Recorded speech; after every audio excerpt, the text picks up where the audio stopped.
So, welcome to Stitchhouse's final episode of the Quilt Along Neighborhood Good Neighbor block. Terry? And we're going to be using the Amara in the classroom. That'll give you an idea what we're doing here for your one-on-one class learning to quilt.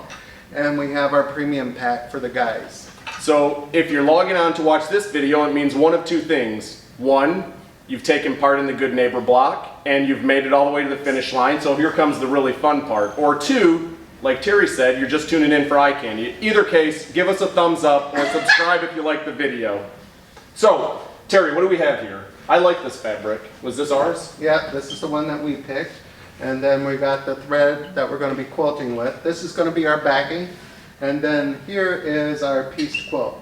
And so if you checked out the sashing one, you were able to see how we lined up horizontal. You can hold it up, I'll hold it up. And you were also able to see how I blocked all the blocks up.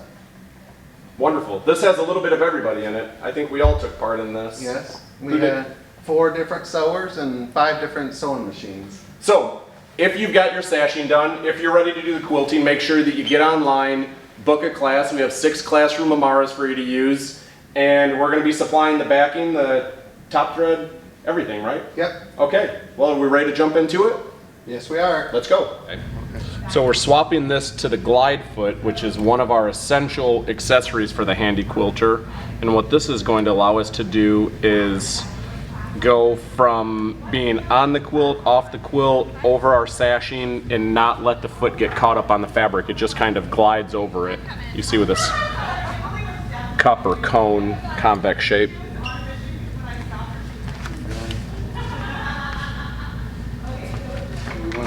Oil it or not? So this is the Handi-Quilter oiler, and you can get these at the store here. I use this even on my JANOME. The oil is machine oil. You're able to drop it into the bobbin case.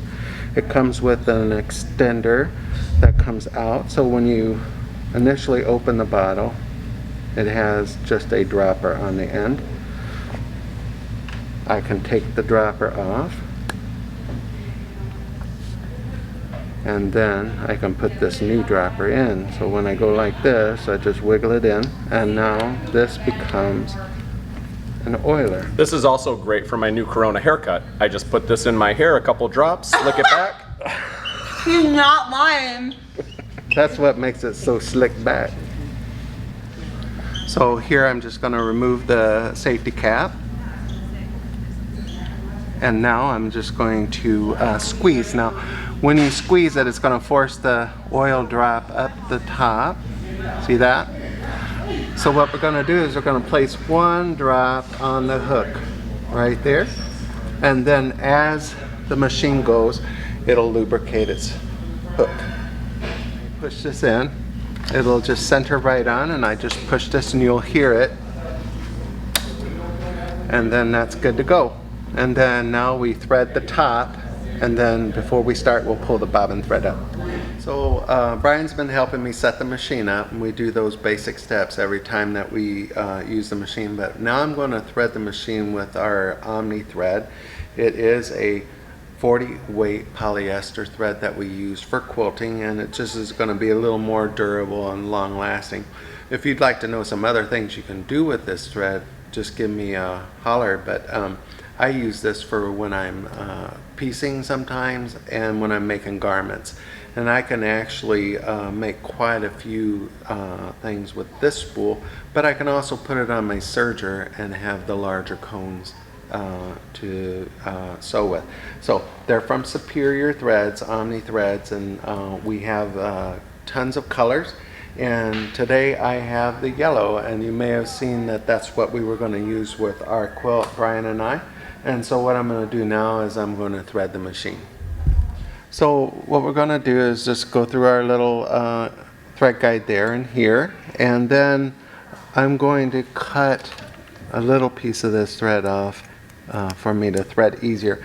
And interestingly enough, right on the left side there is a magnet that I can put my scissors, and they'll stay right there so I can reach them.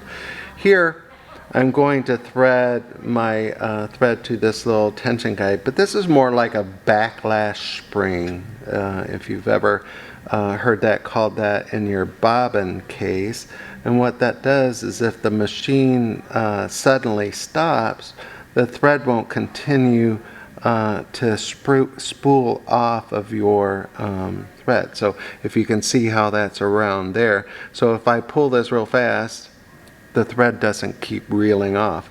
And so that's what that little spring is for. Here's another guide here.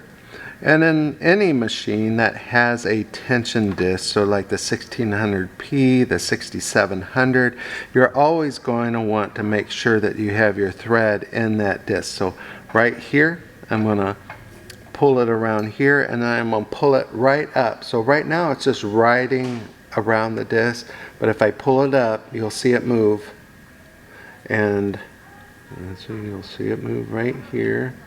You'll see it go right in there, and that is deep into the tension disc. If you have it where I had it before and it was just riding along, what happens is all your thread loops to the back of your project, and you don't even realize it until you've already gone through a couple rows. And I'll give a shout out now to Karen Cohen, that I, as the teacher, should have realized that when we were sewing. But I want to thank you for being able to recover so quickly and being such a good sport about it. So, okay, the last little guide is here. Now this is probably the most important one. If you forget to put it through this one, when the needle goes up and down, the hook will catch it and it'll keep reeling it around and around the hook. And it takes quite a while to recover from that. But this one I always watch when I walk around the class to make sure. But these needles are cool because right in the front there's a guide, a little groove that the thread can go down. So you'll be able to roll that right down that little divot right here, and it goes right into the thing, and I got it just that easy. Okay, so the first thing we're going to do is pin on our backing. And the pretty side always faces the floor, just like if you were layering a quilt. And right here is my center point, my little crease here. And then on this leader, this is the take-up leader, and our whole quilt will wind onto this pole. Right here is my center point of this leader, and I'm just going to start with a pin right there. And I'll pin about 1/4 of an inch from my edge. And then I will go all the way to the left, and then I'll come back and go to the right.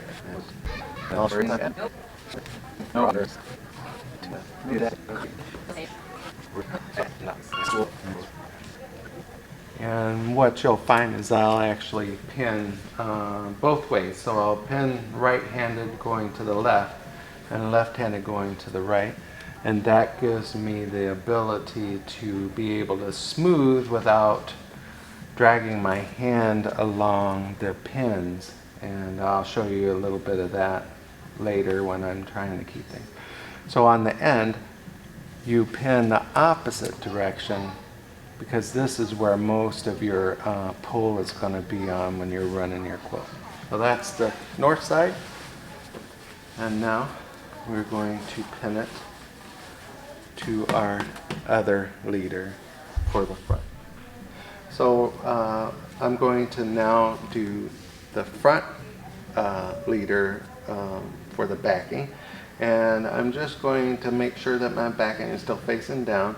I'm going to pull it here. I've matched up my points, and then I'm going to pin. So I'll again pin to the left, and then I'll come back and pin to the right onto this pole. And here's what I was going to tell you. See, I am a smoother, and if I had all the pins going in one direction and I went like this, I stuck all these pins into the side of my hand, and it was pretty bad. But you can actually see how deep they'll go just by my thumb, and we just did that on Monday. So what I've done, what I usually do is I'll roll this up, and I'll just make sure that my sides are staying equal for the backing, and I will come out to the sides and roll. So I'm gonna get this rolled up and I'll be right back to you. So what I'm gonna do now is, so this won't keep rolling back and forth, so I'm gonna lower this little latch here to stabilize our front bar, and then on the back here, our take-up bar, there's also another latch. Once we lock that, now our fabric is gonna stay completely flat. My next step is to pull the pole off. And this is one of the nice things about the Studio and Amara frames that we have here, even the gallery frame, is that we have a hook here that we can put our top pole to stabilize while we're doing even our batting section. So what I'm going to do is I'm going to find my center point, which I've already got marked here, and the center point of my top, and then we will get that situated. Now this is the part where I ask Emily for her input. Let's see if she'll answer my question now. Which is the top? Well, the top has the McKinney block on it. Okay. All this time I've been sewing, I've never learned the name. I'm so horrible. Okay, so this Well, wait, is which one's this one, Terry? FRISCO. Yeah, that's where you're from. Yes. Score. All right, you got it. I got it. I got them. I got the important one. Okay, so here is our top, and right down here is the center, and I'm going to take this center point here and our center point on there, and I'm just going to put a pin here. It's a short stitch. You want to make sure that when you pin your thing to your leader is that you go through your seam to stabilize it so it doesn't get pulled apart when you're rolling and pulling. So we're going to go on to there, and then we'll just keep going all the way to the left here. All right, so we got our 80-20 batting that we have here at the store. We do have them for you to purchase if you want to use them for your projects, and all I'm doing is just trying to get that up towards the top end of my quilt here. And once I've got it up there, not necessarily having to be too straight. If I pulled it or something, it's just going to have its little thing. But now I have that, and I'm ready to put on my top officially. So I'm going to throw this over the back side here, and with this drag here and with the drag down here, I'm going to be able to roll this on nice and flat. So I'm just going to slowly roll this on. If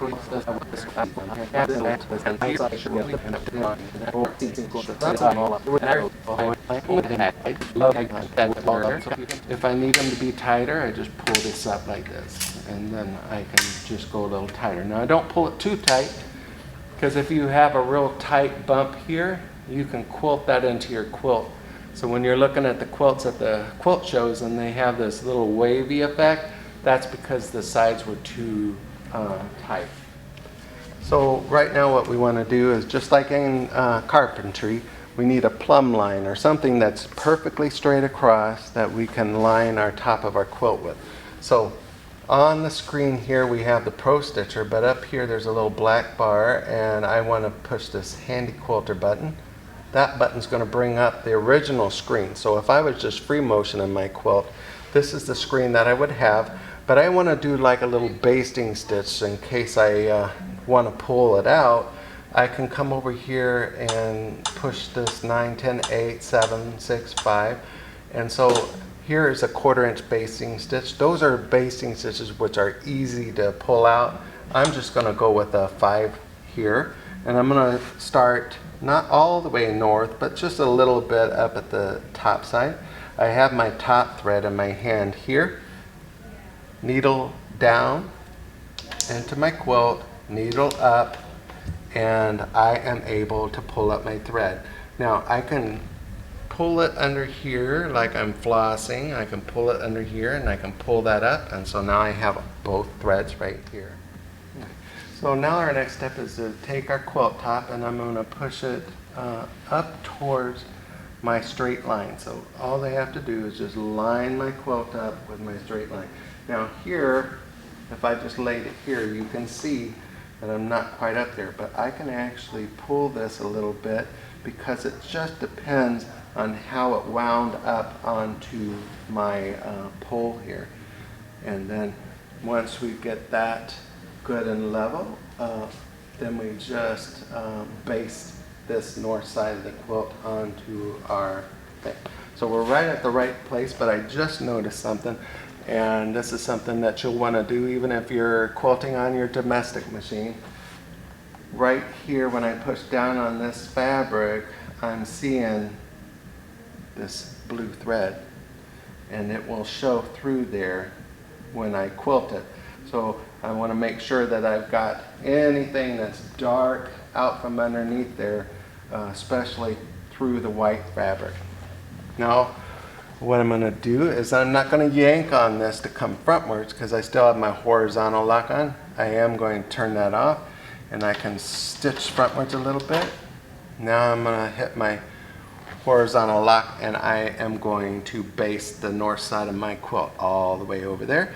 And now we're locked, and I'm going to push play, and I can come over and see if I'm right at that 1/4 inch. If I'm not, these are long stitches, so we're going to be all right if I need to pull anything. And then I'll put my left hand here and make sure that my quilt is right on that yellow line. So what we're going to do now is we're going to go back over to the Handi-Quilter, and this time I'm going to go up to maybe 11 stitches an inch where I'm regulated, and here's a continuous mode at 125.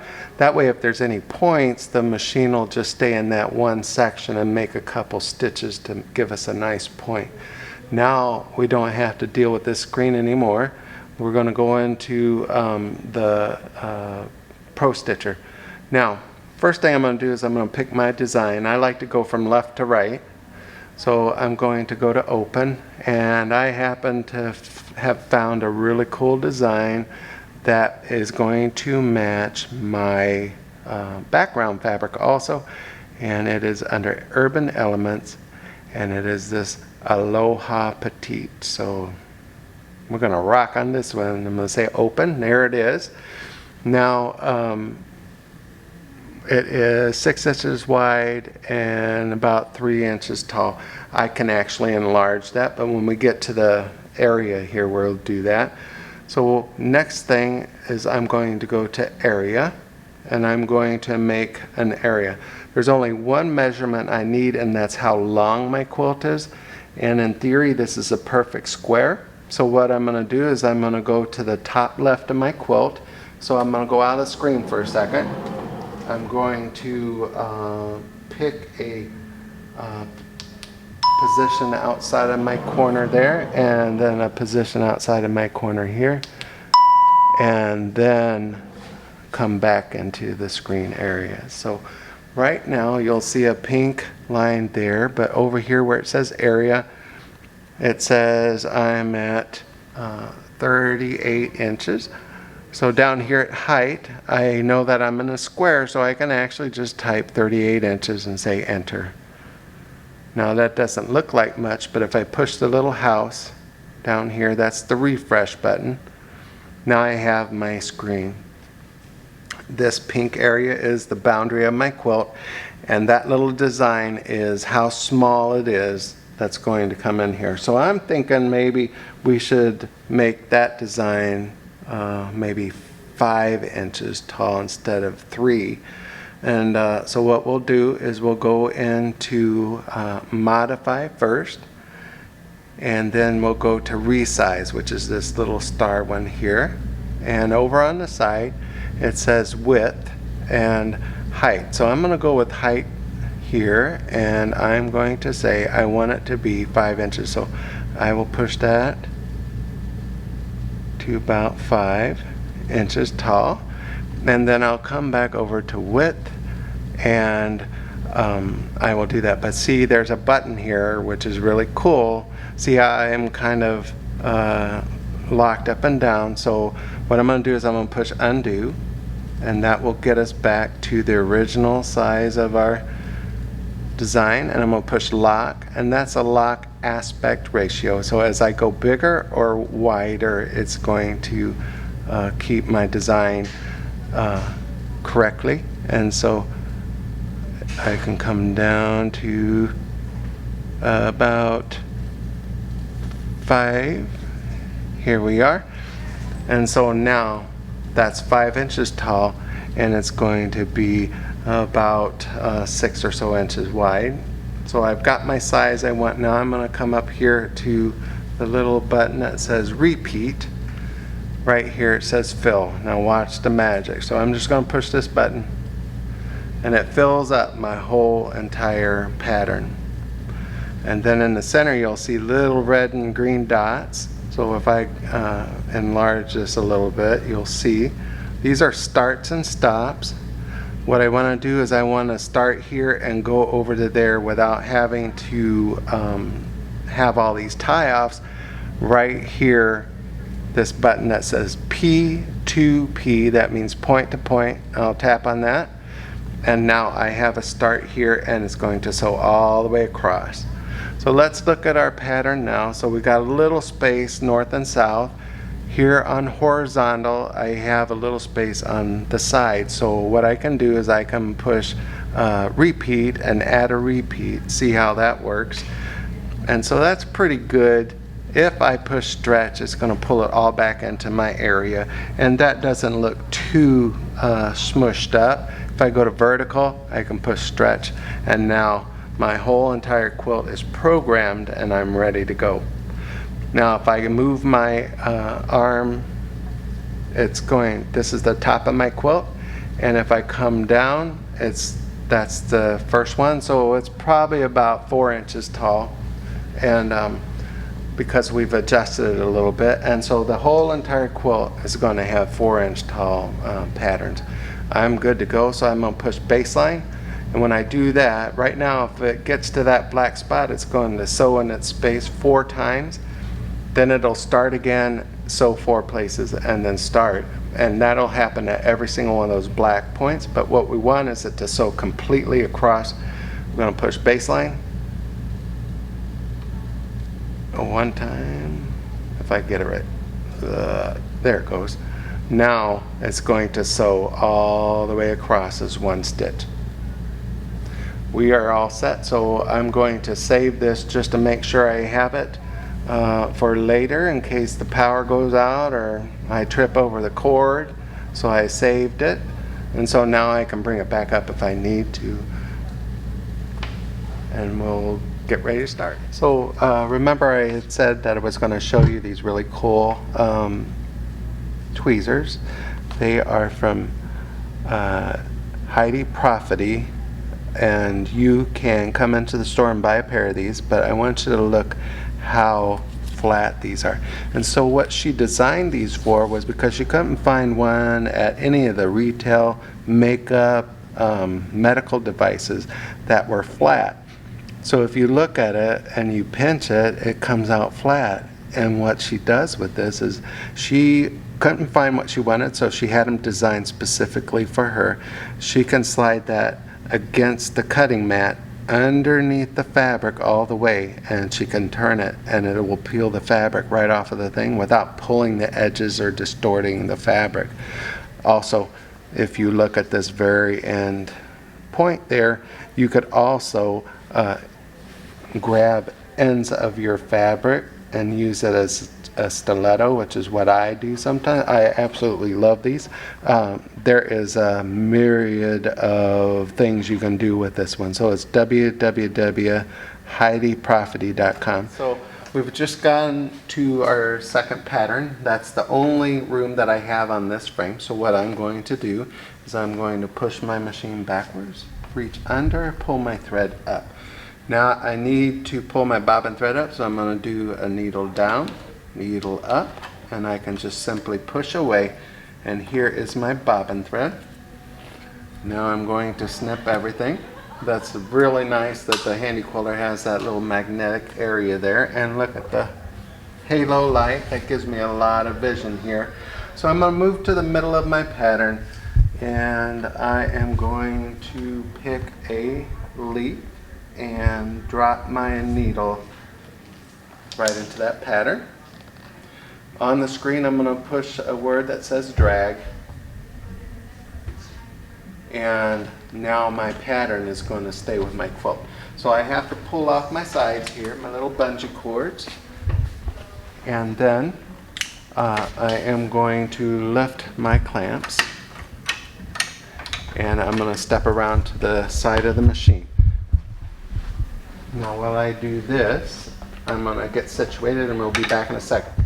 Alright, so I'm going to roll this up, and if you look on the screen you'll see that my pattern is staying with my quilting, and as I go north I'm going to get it to where I'm just about a ½ an inch or so from my take-up bar. That way I can be assured I'll have enough room here to do a couple more patterns. And the other cool thing is that I just realized that I said I was going to do the Baptist fan, and in my moment of creativity I did the Aloha Petite. So I apologize for that, but I think it's still cool. That I'm all in the right place. I'm in the right place, I'm feeling good about that, so I'm going to hold my thread. I could be over at this side of the machine, or I can be all the way over here at this table. All I'm going to do now is push resume, and it's going to move over. It's going to drop its needle, let me pull up my thread,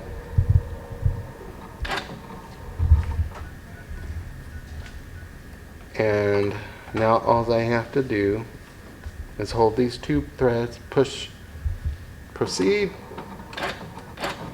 and let it do its job. I will repeat that same process, drag and drop, till I get to the end, and I'll see you when I'm at the end of the quilt.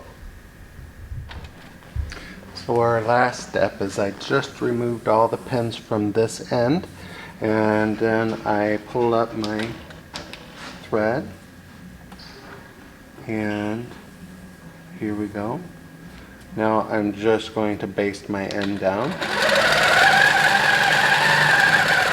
And this way I don't have to contend with the pins. My leader's out of the way, and now all I have to do is my last 2 rows. Alright, our last step here is we just finished our quilting. I've cut my thread. Now what I'm going to do is unpin it from my 2 leaders. So I've unpinned the top earlier, and you saw me baste, and so this one is now so we put this up on the top here, and then I'm going to pull this backing bar up. I can pull off my bungee cords, Well, those look pretty good. and then I'm going to unpin. Alright, so now we have one more, and it's the back bar here. So we'll pull that little lever up, and I'm going to pull this right through to the front. Okay, so we're on our home stretch now, and what I need to do is square off the quilt. I have some options here because I don't necessarily have to do, you know, a 2 1/4. I know that we should have a 2 1/4, so if I'm here I do, but it's very narrow here, so it's 2 inches. And then over here it's just a little about 2 inches. So what I'm going to do is just cut it down to 2 inches, because I've got room inside of there that I can do that. And that way I'm going to be assured that I'm going to have all my space. Look how nice that looks with that nice perfect corner. Now what I found is that as we're doing stuff in class, people are really concerned about how maybe it got pulled, or it's just a little off, you know, and not square.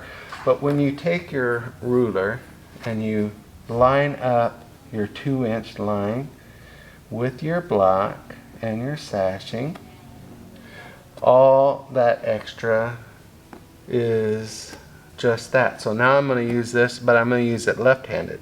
So I can close it, I tap it, and this is the Quilter Select. So I've got my ruler lined up, and I'm just going to go this way and this way. Alright, close your And now I've got another corner. So this last little section here, I can take my ruler, my little square ruler, and I can come here at 2 inches from my sashing. I can move it and I can just see where I'm at, or I can come over here, grab my longer one, and just line it up all the way from corner to corner. And once I do that, I can take one last cut right here, and my left hand is not my dominant hand, but I can still do it. There we go. There's my quilt edge. And it looks square. So what I will do is I'll do the other 2 corners the same exact way, just rotating my quilt.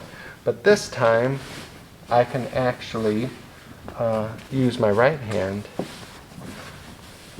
the way that I have it now, so I can just continue to turn this and use my right hand with my ruler. And so I will line it up with my sashing. I know that is good.